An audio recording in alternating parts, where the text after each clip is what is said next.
Okay, so you know that one person that is always in your class, and they always pop their knuckles? That's me. Okay, so here is the story. So wait, what? Hold on.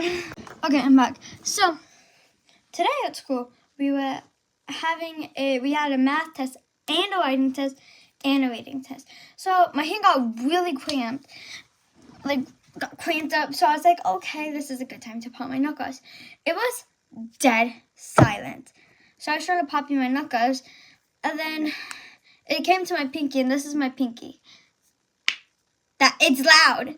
It's cracking my knuckles is really loud.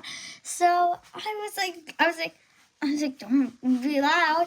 And then, of course, it came down to my pinky, and I popped it. God, it was so loud. So then, when I did my pinky, like I just said, it was super loud. Everyone in the class looked up, especially even the teacher. So I was like, oh God, dang, I'm kicked. And then she just looked around the room. She was just like, and then I was like, oh God. I was like, ayúdame, por favor, I love you, God, in Jesus. So then I was praying. And then, like, everything was fine, right? And then I realized my back was starting to, like, ache. And then I'm like, come on, I really need to pop my back.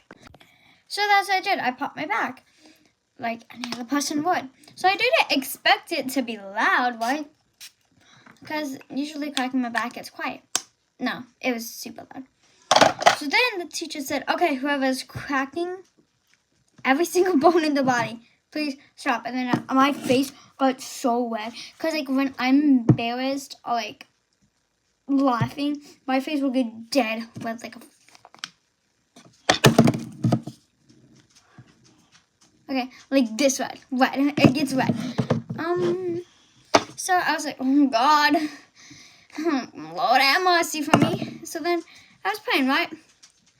And then, yeah, she said that. So then I was like, oh my God. But the 3 minutes is almost up, so go to part 2.